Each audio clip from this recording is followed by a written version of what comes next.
everybody. My name is Amanda Turnage. I am a background painter on Star Trek Lower Decks, and you're listening to Trek Untold.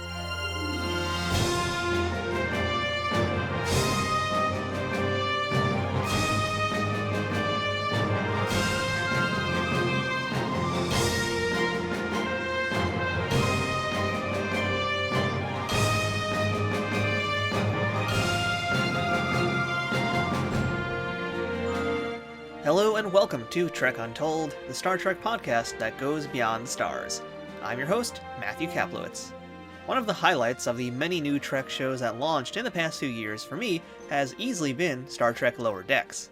I'm an animation fan, and this series has the perfect amount of fan service and actual Trek to make it exactly what I want out of a Trek cartoon. A lot of comparisons were drawn to it being like Star Trek does Rick and Morty, and while I know for certain that the show is meant to be the Trek equivalent of that Adult Swim series, I also think that Lower Decks has really come into its own, and by Season 3, it should really be standing on its own merits completely.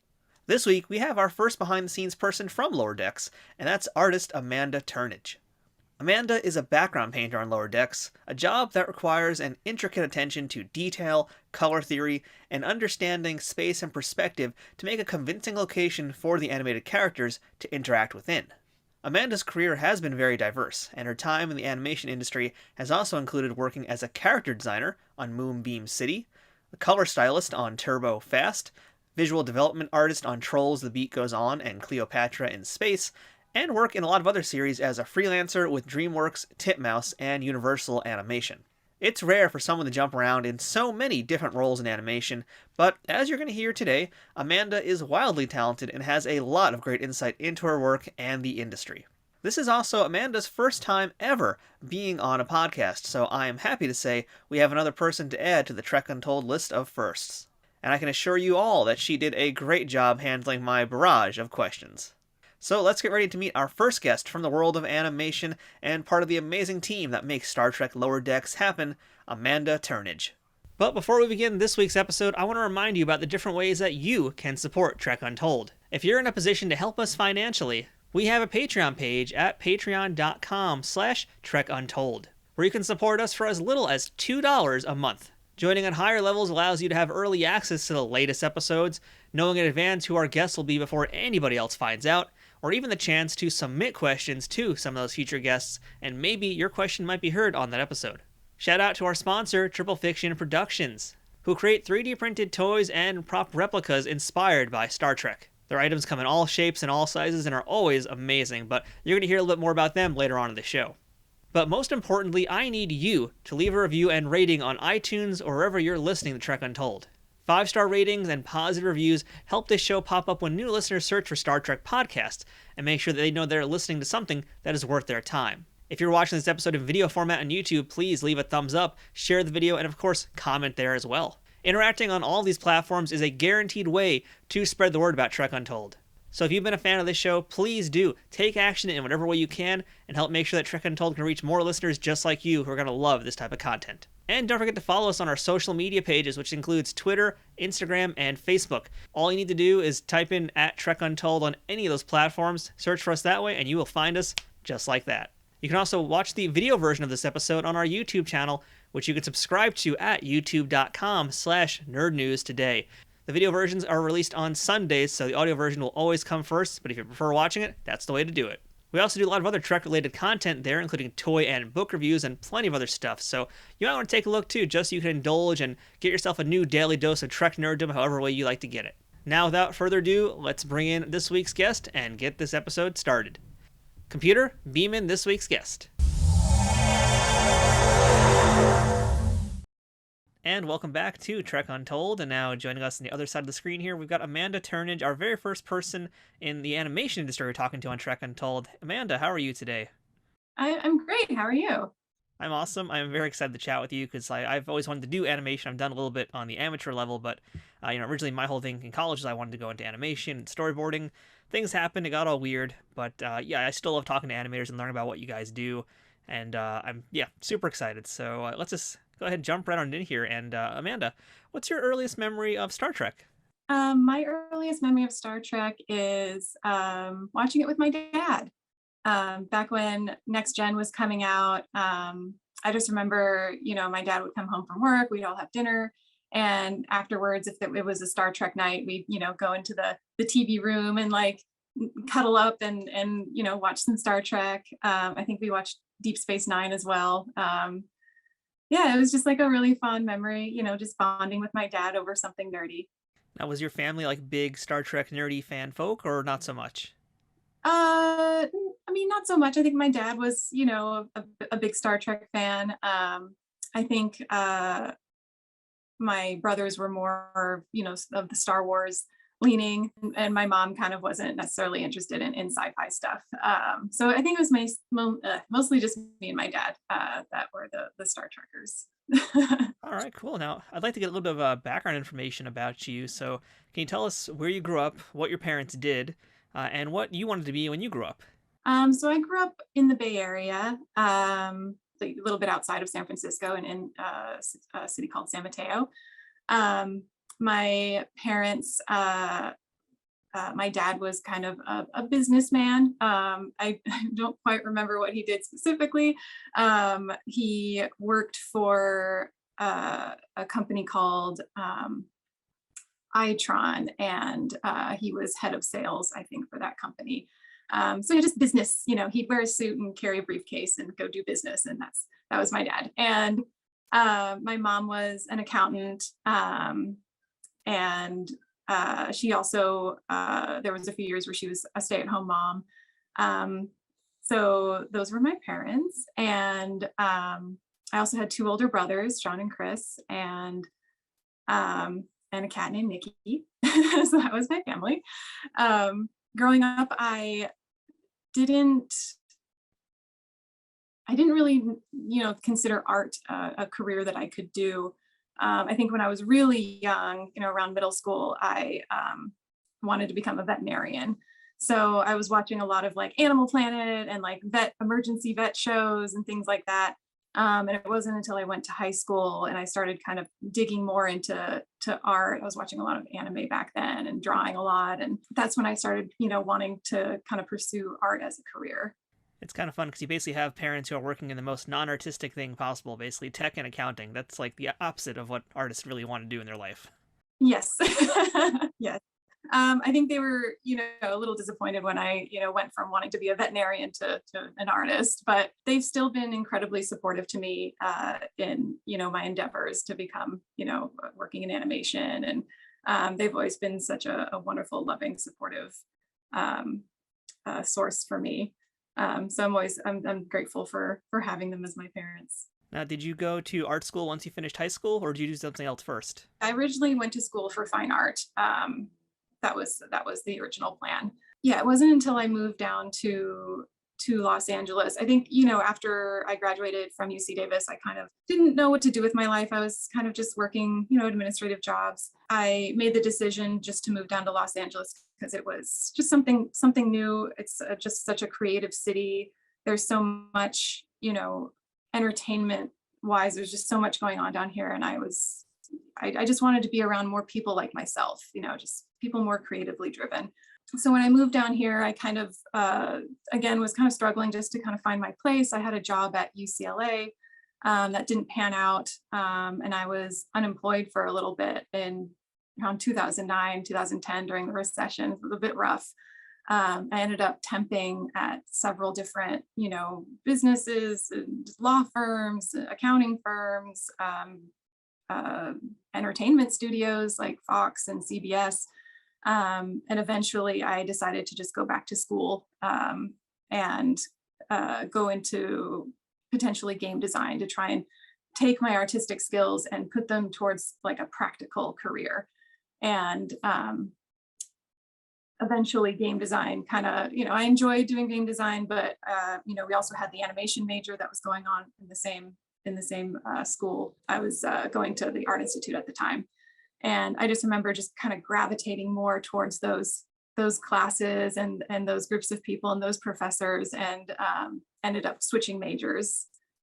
So that's kind of how I eventually kind of found my way into an animation major.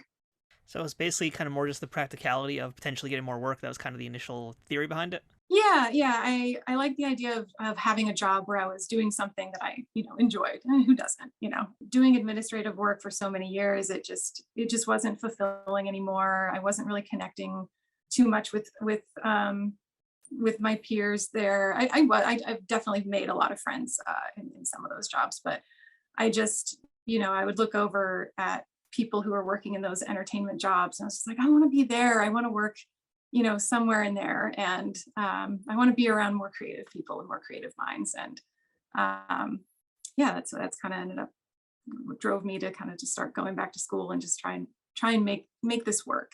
So you're coming from a fine arts background, which means you've got a really amazing foundation in basically life drawing, observational skills, these kinds of really important things, anatomy. But then there's Mhm. also a lot of technical skills you've now got to learn in animation. So for you, like, what was the hardest thing to adapt to in this new major? Um, let's see. I did take a course on perspective, Mm. and I struggle with perspective. It's very difficult for me to wrap my brain around that. It's probably why I'm not a background layout artist and I'm a background painter instead. But that and color theory too, especially with background painting, you have to be really good with color. So just learning all of the, complementary colors versus, your values and contrasting colors and things like that. I was, um, really really learning about what makes something look appealing um, was an interesting and challenging part of school. So you mentioned you're an anime fan, and I'm sure you probably are just a fan of animation in general too. Even at that point, as you were getting your toes wet to the professional side of things. But were there any artists or any shows or things that you kind of liked that you really enjoy that you said like, I want to do what they're doing, and I kind of want to maybe look maybe a little bit like what their style is? Well, definitely after I had moved down to Los Angeles, I think that was around when How to Train Your Dragon came out at DreamWorks, and I fell in love with that movie. I thought it was so gorgeous, and I ended up getting the art book, and a lot of the illustrations in there were from an artist named Nico Marley. He's a French character designer that works at DreamWorks, and he's one of their kind of go-to character designers. I found his work very inspiring, and it definitely, inspired me to want to get more into, you know, animation and design and working in animation in general. Yeah, it's definitely, I would say he was a major player in that. In terms of like other illustrators that I really admired, a lot of comic book artists too. Speaking of like Japanese artists, Naoko Takeuchi and Clamp was a big influence for me also growing up. They did, Magic Knight Ray Earth and Cardcaptor Sakura and those amazing comics. And let's see who else. There's Marguerite Sauvage and James Jean. Just very detail oriented illustrators are some of my inspirations, especially just for my own personal work. It's not really translatable into animation because the more like detailed and fine lined it is, it's kind of not as practical for animation. But yeah, for my personal illustrations, those are who I'm inspired by. So do you remember what your first professional gig was once you were done with school?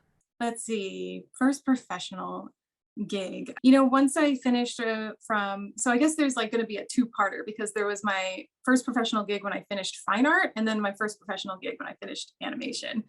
My first professional gig finishing my fine arts degree was I got hired to do a children's book, and I was very green back then. I really didn't know how to price my own work, and ended up underselling myself a little bit and ended up not getting paid very much for doing a lot of work. That was definitely, a learning point for me in my career where I had to learn, to price my work, based on how much time it took to make it, not based on, how big or, I think about a lot of like the young artists that enter our industry or selling prints or trying to sell their work, and they just underprice it, selling something that maybe took them 5 hours to create and selling it for $25, and you break down the numbers on that, it's they're selling something that was a $5 an hour endeavor, and you always have to think about those things, like make sure that you're pricing your work based on how much time it took you and how much of your own, uh, tools you were using to make it, and your, um, just make sure you're selling things based on your worth. You're a worthy artist. Which is easier said than done in a lot of ways. Because I remember I went to Comic-Con with a friend who really doesn't know anything at all about the art world, and we were walking through Mhm. Artist Alley, and she was looking at like people selling prints and even original artwork, and she just wouldn't buy anything. She thought everything was overpriced. And we're talking about like even little like index card original drawings for like $25. She's like, I'd pay $5 for it. And I'm curious to hear also Yeah. what my listeners will think about this kind of thing too, because I think the value that we place in art is very something that's society doesn't really get in a lot of ways. Like some Yeah. people get it, other people just don't. They just will refuse to ever understand that it took hours to do something, and it's worth more than $20. So Yeah, yeah. You have to think about, I always think about hourly rate as kind of like a standard. It's like if it took you this many hours to make, then you should price it based on what your hourly rate would be.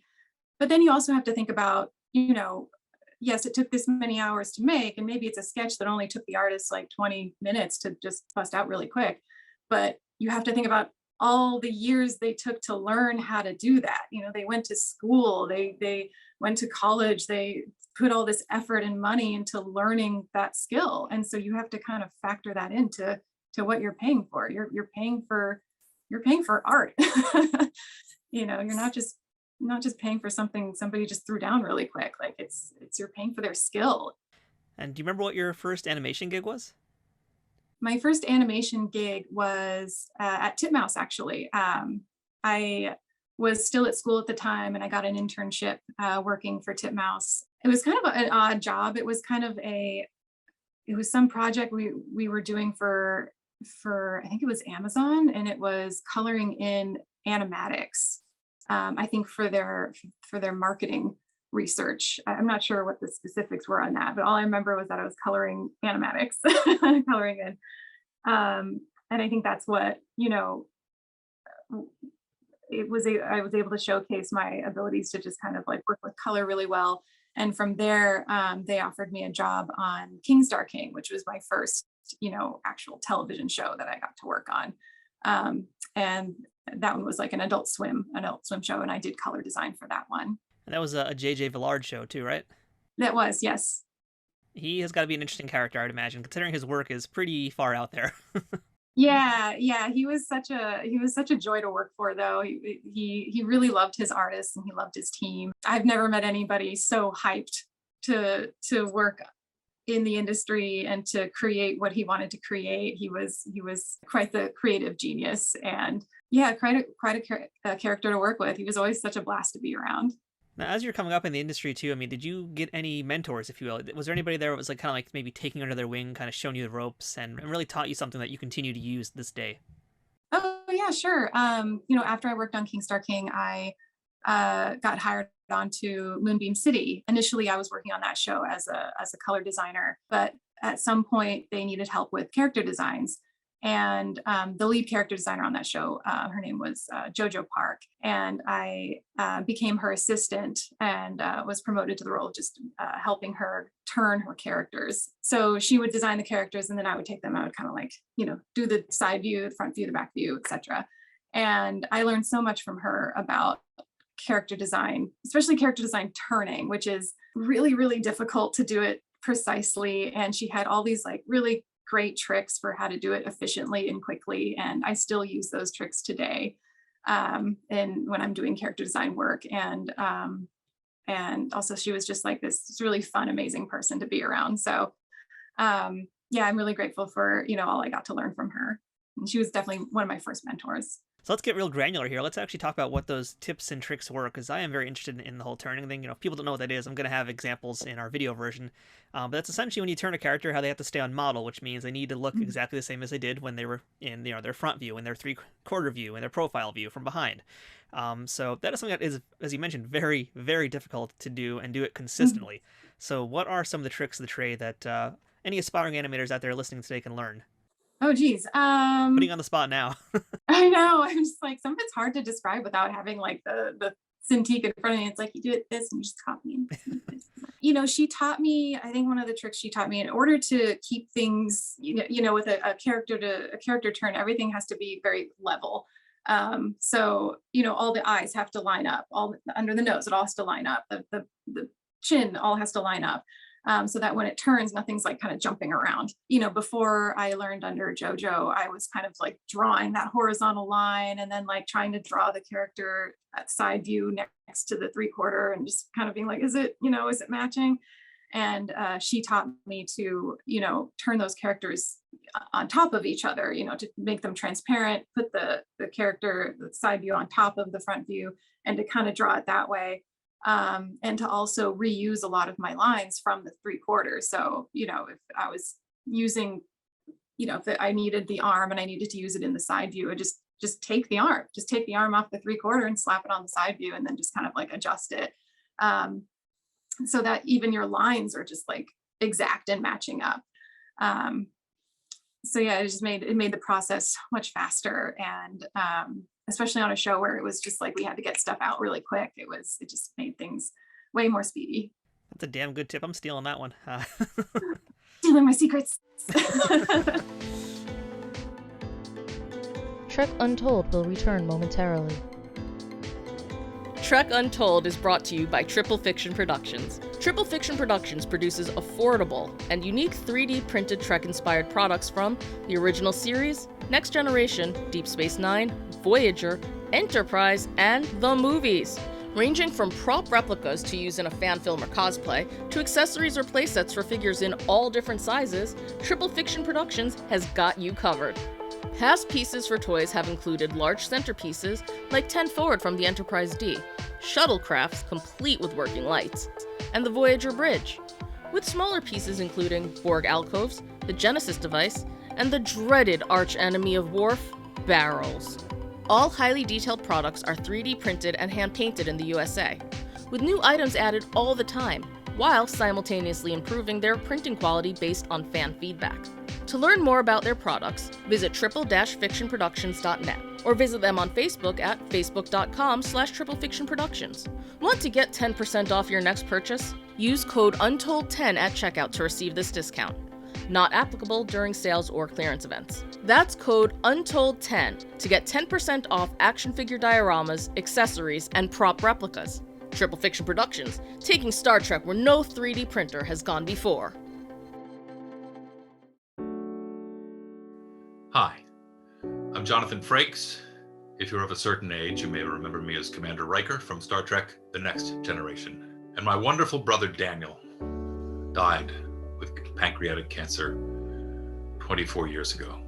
They opened him up, they diagnosed, they said, you've got 6 months to live. And that was it. He died 4 months later. And at that time, there was a 3% survival rate. Since then, we've grown to the embarrassingly high number of 10%.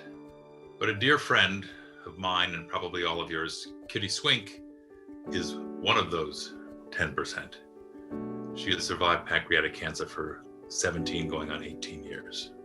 Pancreatic cancer is the third leading cause of cancer-related deaths in the United States, with a 5-year survival rate. That's just 10%. And more than 60,000 Americans are estimated to be diagnosed with pancreatic cancer in 2021. More than 48,000 will die from the disease. Because symptoms are often vague and can be hard to detect. That's why I'm supporting the Pancreatic Cancer Action Network, the leading patient advocacy organization committed to fighting the world's toughest cancer. PanCan is working hard to create outcomes for this devastating disease through its groundbreaking research in early detection and better treatment options. PanCan drives progress by funding life-saving research, providing personalized patient services, and creating a community of supporters and volunteers like you who will stop at nothing to create a world in which all pancreatic cancer patients will thrive. You can help support our important mission by donating today at pancan.org. Thanks for your time. We now return to Trek Untold. All right, so Amanda, let's go ahead and jump into our Star Trek discussion here because we got a lot to talk about there. So you came on board as a background artist, and I'm very excited also. I mentioned I'm really into the animation stuff, but I've always been really curious about background art because it's a very difficult thing to do also. I remember one of my earliest jobs I applied to at an animation house was in fact for a background artist, and I went in there thinking like, I know what I'm doing. And no, like in 20 minutes I was crying basically. It was horrible. So we're going to get into just the yeah, it was not a good day for Matthew, but we're gonna get into that in a little bit. But I gotta ask first, when it comes to Star Trek shows, when I speak to a lot of actors in this podcast, most of them don't know they're auditioning for a Star Trek show. It's very, very top secret. So I'm wondering if it's the same for folks who are doing basically ancillary things like working in animation. Did you know that you were coming on board for a Star Trek show the minute you got this gig? That's so interesting. I did not know that the voice actors didn't know what A they were lot of them auditioning didn't know, yeah, for. voice actors and live action actors too. Wow, I didn't know that. I'm learning something from you today. A lot of times if you get reached out to by a recruiter from a studio and it's a project that hasn't been announced yet, especially if it's a high profile project like Star Trek, what they'll do is they'll send you an email just kind of asking what your availability is. And they say that there's a project and would you be available to work on it? Would you want to hear more? And you can respond and say, yes, I am available and you can please tell me more about this project. And what they'll do is they'll send you a non-disclosure agreement to sign. You'll sign it and say, I'm not gonna post any information on the internet. I'm not gonna tell anyone. I'm not gonna tell my cat about it.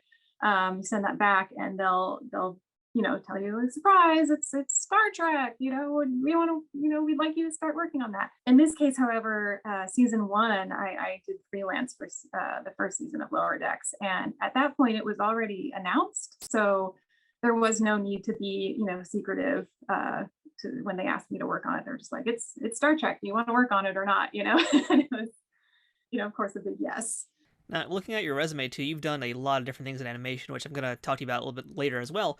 But had you ever done background art before in any capacity? I mean, I guess a transferable skill would be like, if you had done landscapes or things like that. But was background art even something that was in your mindset? I jumped around a lot in my previous jobs, whether it was character design or color design. I mostly started off as a color designer, but I had done a few shows. I was a background painter on a few shows before going on Lower Decks. And the first show that I did that for was Home Adventures with Tip and O at DreamWorks. And that was also a show where I started off as a color designer.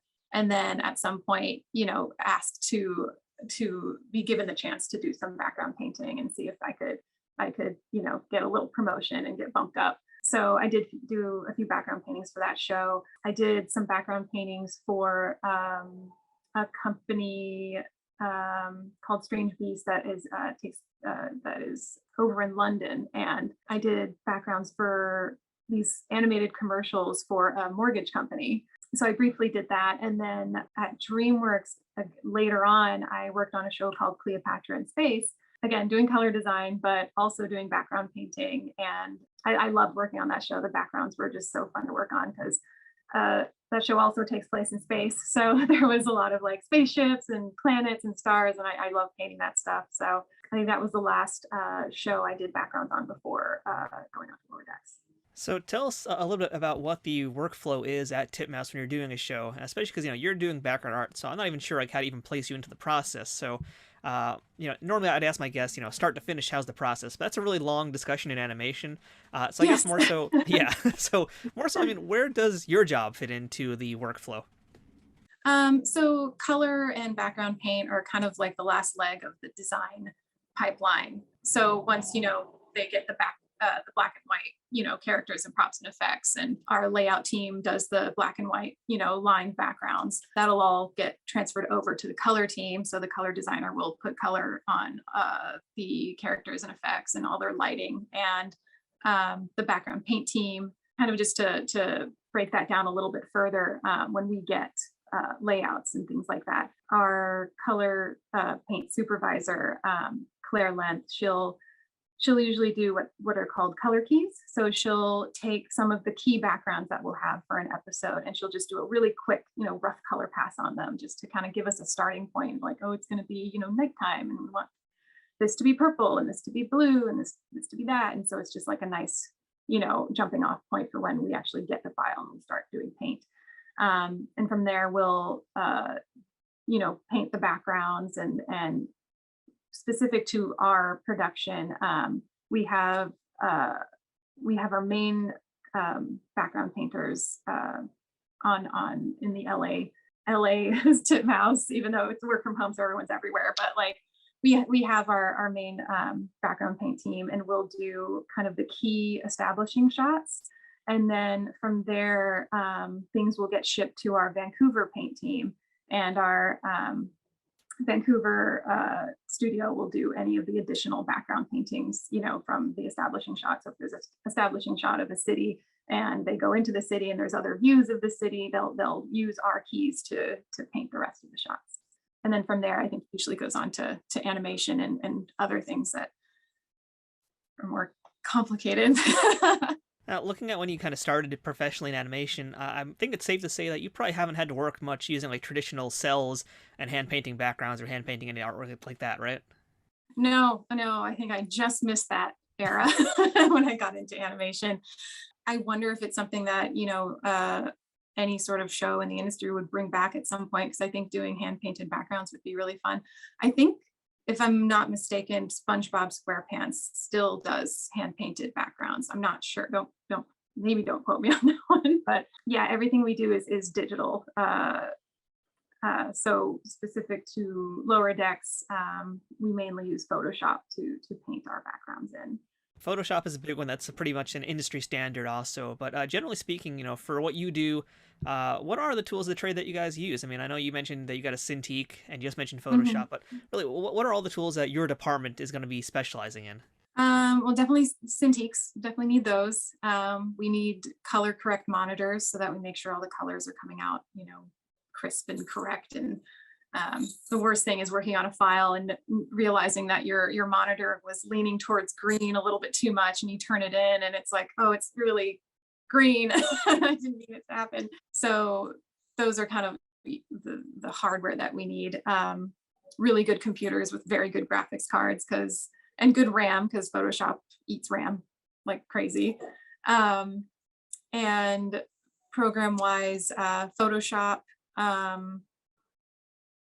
And I guess I would say Adobe. I use Adobe Bridge a lot. I know that's kind of just more for file management, but it's really good using that. And so you can just kind of see all the thumbnails of all the different backgrounds you're working on and help organize the files. And I think those are the main tools that I use. So in my experiences, I know that a lot of times storyboard artists will also have to do some animation typically. They might have to do some animatics, which are basically just animating elements of the storyboards. So sometimes there is crossover in the industry. Is there ever any crossover with basically you having to maybe animate something in the background or anything like that? Or are you just strictly focused on the backgrounds? I am strictly focused on the backgrounds. I would be so useless helping the animators do anything. It's not something that I'm really good at. The only thing that I got to do on lower decks that was a little bit outside of background painting was painting some of the CG models of the ships. We had the Vulcan cruiser in one episode, and we had the Packlid, the large Packlid ship. And this was the first time I ever did this on a show. It was something where I went into it just like, oh, I don't want to do that. You don't need to paint ships. It's like painting cars. Ooh. But I ended up like really enjoying it. I basically would get a JPEG or a still image of the 3D model and a 3/4 and a 3/4 back of like a spaceship, and it would just be kind of in black and white, gray. I think it would have a shadow render on it or some ambient occlusion. It was but it wouldn't be painted at all. So I would take that and add all the color on it and go in and add all the little scratches and the wear and tear on the edges, and getting to think about things like, oh, if there's like if there's like things coming out of like the weapons and it's really hot, then maybe it would be a little bit burned on the edges there, and maybe it would just have some dents here and there from different rocks and space debris hitting it. So it was fun kind of like telling this little story through the texturing on this ship. And I was always really proud of the end result. It always looked really cool, and so now I'm kind of like a little bit of a spaceship nerd, or I just get really excited if I get to paint one. All All right, so I know that we did a pre-interview earlier, and you kind of talked to me about how you're pretty much a hardcore Trekkie, and we got to start now telling the fans how much of a hardcore Trekkie you are. And let's talk about some specific backgrounds that you worked on here. That's nothing to be worried about. We're not going to be, going too nerdy here, but we're going to get a little bit nerdy. Okay, And so, yeah, so let's talk about a few specific things. So you mentioned, you basically sent me a list of some of the ones that you worked on yourself for Lower Deck Season 1 and 2. So we're just going to kind of run through a few and see what you remember about working on them. And one of the ones you told me you were really proud of was the Cardassian interrogation room. Yeah. You're already excited. Good. I just like that background a lot. And I like that episode of Next Gen a lot too. I think that was the very first background I did on season 2. And I remember we had a meeting and we were kind of breaking down who was going to get which shot. And, we had just all watched the animatic together. And I remember just being like, interrogation room. Oh, we're going to give the interrogation room to Amanda. And I was like, yes. It's just such a great reference. I love that. I love that episode so much with the 4 lights, and I wanted to do such a good job and make it look exactly like the room from the show. And I remember looking up all these references on Google, just trying to make sure that the walls were the correct shade of blue, purple, and that the lights looked especially bright and hypnotic. And yeah, I definitely, if it's a background that kind of has some sort of reference to the live action shows or movies, I just get super excited about it. And you also mentioned to me that you're a big fan of the Vulcans, and going down this kind of alien pathway here. You did the Vulcan cruiser as well, and that was a nice looking background. I really like that one too. Tell me about working on that one. Yeah, I had the opportunity of not only getting to paint the color of the exterior of the Vulcan cruiser, I also got to do some of the interior backgrounds, which included the bridge itself and also the science lab. And we had reference for the science lab. I believe that reference was from Star Trek Enterprise. If I get that wrong, I'm sorry, but I believe that's what that reference is from. And the bridge, I don't think I had any reference for that. I think I just had to base the colors on that based on what the color palette was in the science lab. But it was such a treat working on those backgrounds. I do love the Vulcans very much, second to how much I love the Romulans. So being able to do some backgrounds that were related to my favorite Star Trek race was such a treat. Now, we mentioned earlier in this interview about one of the harder things for you to kind of get your head around was perspective. With Cardassians, especially, there's all sorts of different angles and things, so you're going to deal with a lot of weird perspective. With backgrounds, if your perspective is wrong, the whole thing is basically kind of ruined, ultimately. So, what kind of things do you need to look at and think about when you're doing these types of backgrounds and keeping things in perspective? Luckily as a painter, I don't really have to worry about that because that's really more of the background layout team's job, is to do the line art and figure out the perspective and things. But as a painter, you do have to enhance that, to enhance what they've put down. So you can definitely use color and your values in order to push the perspective even further. With things that are far away, they're a little bit more faded, and things that are up close, your values and your contrasts are a bit stronger. So yeah, I definitely feel like it's certain skills you have to make sure you're really hitting in order to make sure that things look correct, and look kind of realistic, or not necessarily realistic, but that the forms are reading correctly, and that you can kind of tell what you're looking at without things kind of getting confusing. Now, one of the ones that I think you did was really, really awesome. I know fans love this one, was on Quaylor. You did a bunch of backgrounds on that planet. It's basically like the Las Vegas in space, and there's a ton of nerdy stuff hiding in that. So talk about what you did on Quaylor, which that in itself sounds like a phrase that should be on a t-shirt. But yeah, what'd you do on Quaylor?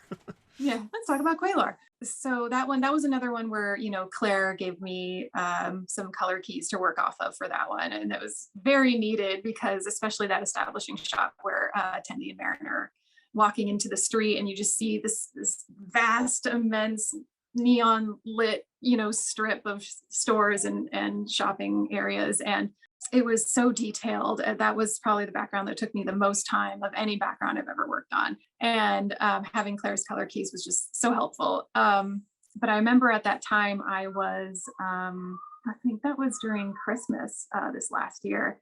And it was during the pandemic, and I think a lot of us were kind of, having a tough Christmas. None of us were. I wasn't with my family during this last Christmas, and so I just remember that was kind of what I was working on, was all those Quaylor shots. And I remember having all these Christmas movies on while I was working on it.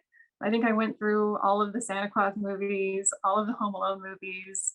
I think specifically for the Quaylor, shopping strip, it was the Grinch with the Jim Carrey movie. So I like to think that, chaotic, colorful movie kind of helped with like really pushing some of the colors in that shot. The other fun thing about those Quaylor backgrounds, and you can especially see it in the down shot of the city, where you can see the water and the port and everything. I started, that's the episode where I kind of started doing a lot of like vertical kind of lens flares on the backgrounds, just because I thought like it would really sell the neon lights kind of aspect of it. And it turned out, my supervisor and my art director like really liked how that looked. So they ended up, in future backgrounds, anytime we had like kind of lit, glows or neon lights, they'd be like, oh, let's put more of those like vertical flares. And so I feel really, I feel really like chuffed that I got to, add some very specific, something specific to me to the show. I partially did them because it was my little, secret homage to the J.J. Abrams movies with the horizontal lens flares that he would put everywhere. And I was like, just put vertical ones. They'll be unique to us. And another super duper nerdy one that I know a lot of fans loved seeing was the interior of the collector's ship. And that is just, again, filled with all sorts of references. So, even go back into Quaylor 2 and now talk about this one here. When you're making these like various references in the background, is that you calling that shot, or is it like someone else saying, put this here, put that there? I'm not sure who the exact person is who is making those decisions. I have a feeling it's Mike. He's kind of like has the encyclopedic knowledge of like all of the Star Trek. So, but I do remember receiving a PDF file for the collector's ship. And I think it was 10 pages long or something. And it was just all this very specific references with pictures and names of like what everything was, so that we would stay on track, with what everything was and what the color should be for it, which was very useful. As much as I do, enjoy Star Trek, and I've watched a lot of Star Trek in my time, there were some references that I was like, I have no idea what this is. No idea. So, but it was so fun doing it, just knowing that, the fans got to watch and kind of play, find the reference and, point out what Easter eggs they could find. And yeah, that was a really great, a great background to work off of. Yeah, those are some really, really fun ones. And I was really excited to find out also that you told me that you are responsible for Cetacean Ops. And that is one that's been like in Star Trek nerddom for quite some time. Like once people discovered that existed, everybody's like, what does it look like? And you basically finally got to show what that really looks like. So tell me about Cetacean Ops. What's it like being, I'm going to call you the first officer of Cetacean Ops because you basically made it. So what was it like working on that one? That one was really fun. One of the things I like the most in background painting, obviously just with the flares and everything, is I love lighting effects. I love doing glows. I love doing, reflections. I love doing like different lights, backlighting things. And Cetacean Ops was really fun to work on because I got to do that kind of refracted light kind of on the ceiling and hitting the walls and things like that. Getting that water to have like that really nice glow effect on it was really fun to work on. And I remember I was really excited to get that shot because I remember watching the animatic and just cracking up at those porpoises, beluga, I think they're beluga whales, the beluga whales trying to coax Rutherford into the water. I was really excited to get that shot, and I was very happy with how well received that scene was with the fans, and was excited that I got to be a part of that one. So how much say does Paramount actually have in what you do and what ultimately gets used on screen? Like, is there actually someone from the studio who gets a final approval on all the different backgrounds and assets that you guys are working on? Oh, okay. That one is a question I'm not sure how to answer, just because I really don't know. I imagine, like most things, especially, any sort of high profile franchise that's been around for a long time, that a studio is really protective of. They have a lot of say in what goes into every episode and what's getting referenced. And I think just within the show itself, Mike is our final say, and what get put into an episode and what the little references are and everything. But beyond him, I'm sure there's a team of, who knows, executives, lawyers, I'm not sure, in the Paramount side that gets to kind of like really, really hone in and have the final say on what gets put onto the show. But I'm not exactly sure how that process goes. Well, you personally, I mean, have you ever had to basically redraw something entirely because they were like, oh, we can't use this in this shot, or we can't use this thing over here? Like, has that ever happened to you on the show? Not on Lower Decks, no. On other shows I've worked on, yes. I remember working on Home Adventures with Tippino, and we did a series of mailmen for an episode. And I remember as a color designer, I made their outfits, blue, like mailmen. And I think our designer had put like a little eagle or something on one of the bags. And we did get a note later from the lawyers, like, no, you can't do that. Like, that's, that's an established like thing. Like, we could get sued for that. Their outfits can't be blue. You can't have eagles on the bags. And it was like, oh, okay. And so we had to like go and redo those things. And that kind of thing happens a lot in animation, where sometimes you're on top of things and you're like, oh yeah, no, we wouldn't be able to do that. That's a copyright thing. But they do have teams of lawyers and things, overseeing things on the other side that will let us know if we've overstepped in some way. But so far on Lower Decks, especially with backgrounds, I haven't encountered that yet. Well, I'm going to deduce that because the background art is just basically towards the end of the process. They've probably like worked out everything by the time it even gets in your hands. So I would assume you probably don't even have to worry about that kind of stuff happening. Yeah, and also it's like we don't have to worry about copyright because it's Star Trek and we have the rights to it. So, So how would you say that working on Lower Decks is different from other shows that you worked on? There's definitely more pressure, just because of how beloved the franchise is and how exact everything has to be.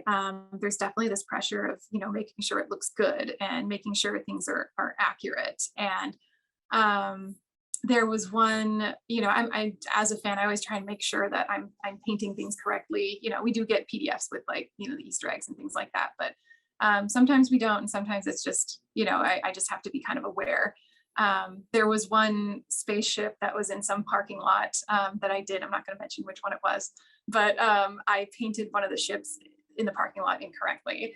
And it was later after the episode had streamed, and there was somebody on Twitter kind of pointed out, because of course our fans are so eagle-eyed, they'll catch everything. And it wasn't a mean thing. They were just kind of like, oh, this ship's usually this color, and it was painted this color. And I was like, oh my God, I was so mortified as a fan. I was so embarrassed. I probably took it too hard. I was just, I felt so bad that I misrepresented a piece of Star Trek to the fans. But the beautiful thing about our fans is that they're just so sweet. Like none of them, nobody was criticizing us for miscoloring this one ship. So, and I think that's also what sets this show so separately from other shows I've worked on are the fans themselves, and just the kind of feedback and appreciation and love that we get from the fans. And I think it was a few weeks ago I had retweeted one of the backgrounds I had done. It was the bridge from Wrath of Khan, and I was just like, hey, I painted this, very proud of it. And just this flood, I was not expecting the flood of fans just wanting to say how much they loved it, how much they loved the episode, how much they loved the show. People saying thank you for making this show. It was just very, very touching and very heartwarming. And yeah, I've never experienced that on another show, and it just makes this show feel so special. And I was one of those people that were part of that social media avalanche that found you because of that post. So yeah, thank you for putting it up there. So Amanda, what would you say would be the most time-consuming background you had to make on Lower Decks so far? Oh, definitely the Quaylor one. The Quaylor Street with all the lights and everything. Definitely that one. So in terms of like when I say time consuming also, for folks who don't know how long this process takes, how long does it take you to make a single background, and which ones would take you the most hours or days even to do? It's hard to say. Sometimes a background will go by really quickly, depending on, you're just whether you're really honed in or not, or just feeling, artists. Sometimes we feel like working really hard and we're really focused, and other times we're just kind of, feeling a little tired and wanting to take a break. I think for the most part, depending on the complexity of a background, they could take anywhere from half a day to 3 days, depending on how complex they are. Definitely, we have some establishing shots in lower decks with any of the space stations where it's all like the really rendered space station with all the little lights and all the little windows and things like that, and large planets. I know for a fact those ones can sometimes take days. Whereas there's backgrounds like I did the background of the sonic showers for one of the episodes, and that one took me, I don't know, hour and a half, 2 hours tops. It was just such a simple background that it took less time. So it's really a range depending on complexity. Now, I know that the animators, the storyboard artists, a lot of the production team will have like a style guide with rules they have to follow, certain things they can do, certain things they're supposed to do, ways to basically keep the characters and everything in it grounded in that reality. So when it comes to the background art, do you have the same set of rules that you have to follow, like a certain set of colors or tones or values that you have to use, anything like that? Yeah, I mean, once, especially after the first episode came out, there's, a style guide for what the colors of the Jeffries tubes, the warp core, the bridge, the colors we use for the chairs and the ready room. Everything has to be documented so that we can keep continuously, matching that and staying true to the colors that were established in the first episode. And so we definitely have to be careful of that. If it's a new environment, we can kind of get a little bit more creative. But anytime we're doing backgrounds for the Cerritos, especially, it's like we have to go back and refer to those backgrounds to make sure that we're keeping things consistent. Yeah, I imagine it can be probably a little bit stifling sometimes because you do have to stay so consistent with what those guidelines are. But you kind of mentioned a few times earlier, like, how you were doing the Quaylor backgrounds that were inspired by Jim Carrey's How the Grinch Stole Christmas. So, my question... Well, I don't know, that's a little far. That's a stretch of interpretation, I guess, but, it kind of like... kept me motivated. Okay, we'll go with that. But I guess, kind of my follow-up to that thought is, how do you get to put your creativity and your personality into these backgrounds? Definitely, like I said before, with the getting to add my own little flair to things, like with the vertical flares, I get to add a little spark every once in a while. Again, I really love adding glow effects and special lighting, especially with, sometimes on spaceships and things like that, especially in Star Trek, things can be a little beige and gray. And I'll always try and find a way to push things into a more colorful direction so that we can, get a little bit more interest into the shot with interesting uplighting or, one of the things I do is, can this glow? Can I make this glow? And it's just anything I can make have some sort of glow effect, I'll put a glow on it.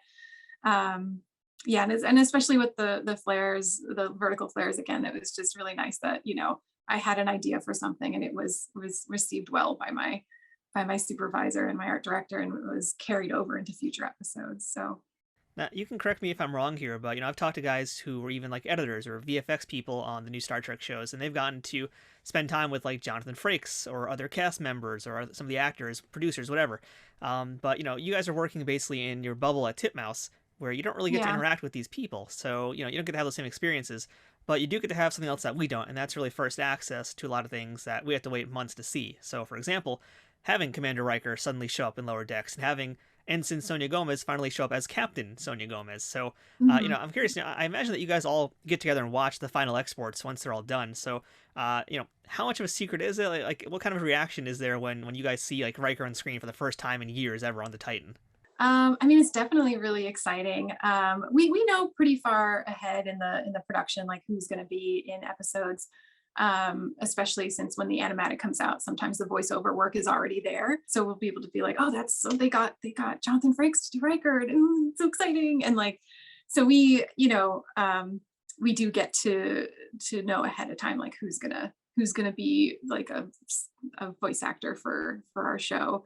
And it's always very, very exciting. I think my favorite voice actor guest that we had in season 2 was Jeffrey Combs. I was a huge fan of his when he was Wayun on Deep Space Nine, and just he has such a range as an actor. Watching Deep Space Nine, you just see some random alien come in and have a line, and you just be like, is that Jeffrey Combs?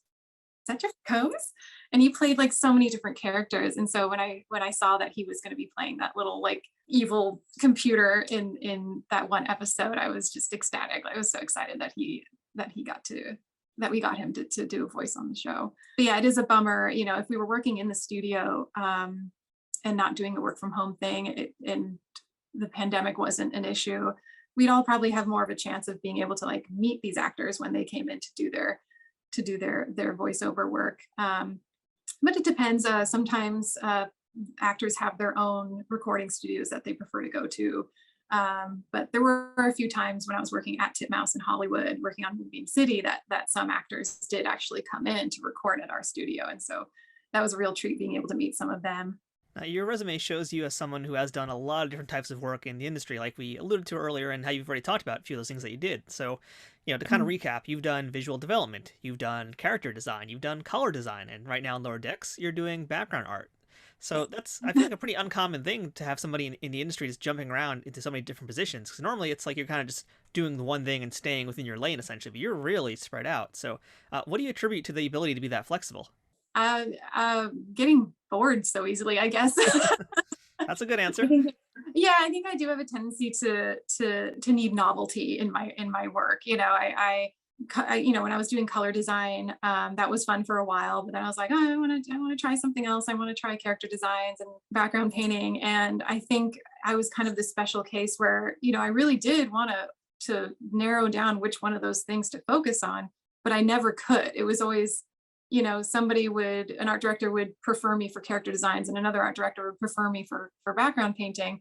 And as work became available, and my connections expanded, it was very split in the middle, what I'd be known for amongst my colleagues. And so, it was just like, it just kind of happened that way. It was just like a weird, I became a jack of all trades unintentionally, but also somewhat intentionally. And it's great because it means that I don't have to limit myself to one thing on my resume. And so if there's, a dry spell and I can't find any background painting work, I could always go into, ask if there's some character design work. But it is a rare thing. Typically artists in our industry have their focus, and that's what they just kind of narrow in on. And I'm a bit of an oddity for that. So for anybody who's listening today that is someone who's aspiring to work in the animation industry, is there any kind of advice you would tell them to prep themselves for a future working in it? I'm trying to think of how I got in the industry, and it was so roundabout. I went back to school and I just got an internship, but that not everyone has that, ability to go back to school and pay for school just to get their foot in the door. I'd say maybe, especially trying to get into the industry, a lot of it is based on people that you know. And your skill is obviously very important. And I know people who have strong internet presences on Twitter and Instagram and things like that. It also helps. But definitely be prepared to be good to work with, and to make connections and not be too introverted. It's just making your connections is probably like the best way to kind of get your foot in the door and get into the industry.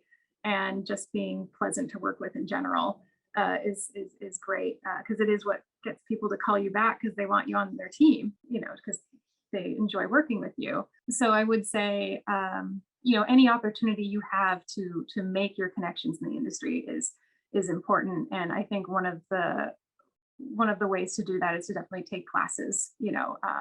Anything that you're interested in learning about, whether it is perspective or storyboarding or background painting, taking courses on it, especially if it's led by teachers who work in the industry themselves. for instance, Concept Design Academy in Los Angeles is a great example because they have a lot of teachers that are industry professionals. And I know lots of people that took those courses and then got jobs in the industry because the teacher liked their work so much. So definitely whatever opportunities you can to get yourself out there and be seen and make those connections is really important. And don't rely too much on trying to get followers and likes and whatever's on Twitter. Just, also try and make your connections as well. All right, so Amanda, for folks who want to learn more about what you're doing and want to follow your career and especially follow you on social media, how can people do that? Well, I have an Instagram. It's probably the best place to follow me if you're interested in my artwork. It is Manderdoodle, all one word.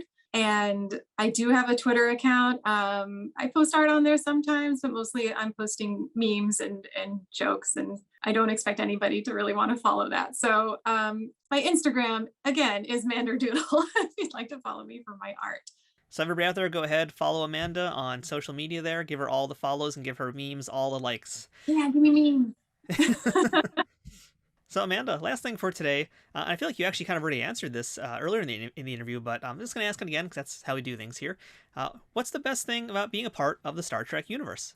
What isn't the best part about it? I mean, it's just what feels so good about being a part of the Star Trek universe is like, as a fan, just being a part of it is what feels really good. And the fans themselves, I feel like to me, that's always been the best part of Star Trek is the fan base and being a fan. And it always takes me back to one of my favorite scenes in Lower Decks. And it was in, I think, season 1, but it was when all of the characters like Mariner and Boimler and everyone was in the bunks, and they're doing the engine noises, and they're all, debating what the warp core engine noise sounds like. And like Tendi jumps in at one point and she was like, "Are we all doing the engine noises?" And to me, that just kind of, fully encompassed like the joy I felt of even working on the show. It's the joy that they were feeling working on a starship is so similar to the joy I felt of working on the show. And to me, like, that's the best part, is just being a part of it, being a part of this universe. That's a great answer. All right. So yeah, and just want to remind folks out there listening, by the way, now to totally embarrass you here, but this is Amanda's first time doing a podcast, and I just want to say you did an excellent job here dealing with all my terrible questions and making sense of it all. I hope so. I was so nervous. I was so nervous. No, you did a great job, and it's so great that if you're on season 3, then we totally should have you come back and do this for 3 or 4 hours. How about that? Oh boy, I can't wait. I can feel the excitement. But yeah, awesome. Amanda, again, thank you so much for coming by and telling us all about this. Again, this is a part of animation that I know very little about, and I think a lot of my listeners probably also, it's something that they kind of take for granted in a cartoon. And I feel like it's really great to meet the person behind it and learn about what you do, how you do it, and also just to know that you are a Trekkie, you're a part of this world, and you are part of the Star Trek family now. So thank you so much for all your time today, Amanda. Thank you, Matthew. Thank you for having me. That's it for this week's episode of Trek Untold. Don't forget to follow us on Twitter, Instagram, and Facebook at Trek Untold, which is just one word in all those platforms. If you're listening to this on iTunes, Spotify, Google Podcasts, iHeartRadio, or any of those other locations, please leave a positive review and a 5-star rating if you can to help show other listeners how much you like this podcast and spread the word. If you're watching this on YouTube, please like the video, leave a comment, and subscribe to our channel at youtube.com/nerdnewstoday. If you're enjoying Trek Untold and in a position to financially support the show, I hope you consider being one of our Patreon supporters by visiting patreon.com/trekuntold, where you can help us out for as low as $2 a month and get some pretty sweet perks. Shout out once again to Triple Fiction Productions, who you can check out at triple-fictionproductions.net. If you're a collector of Star Trek toys in any size or scale, or enjoy prop replicas, you're going to love the quality of their 3D printed products, and I'm sure you will be a repeat customer. If you have any comments, feedback, or suggestions for future guests, send an email to me at trekuntold@gmail.com. I hope you'll beam up again with us next week for another episode of Trek Untold. So until then, I'm Matthew. Thanks for listening, and remember, fortune favors the bold. Trek Untold is sponsored by TrekSphere.com, promoting fan-produced Star Trek content in all forms, is powered by the RageWorks podcasting network, and is affiliated with Nerd News Today.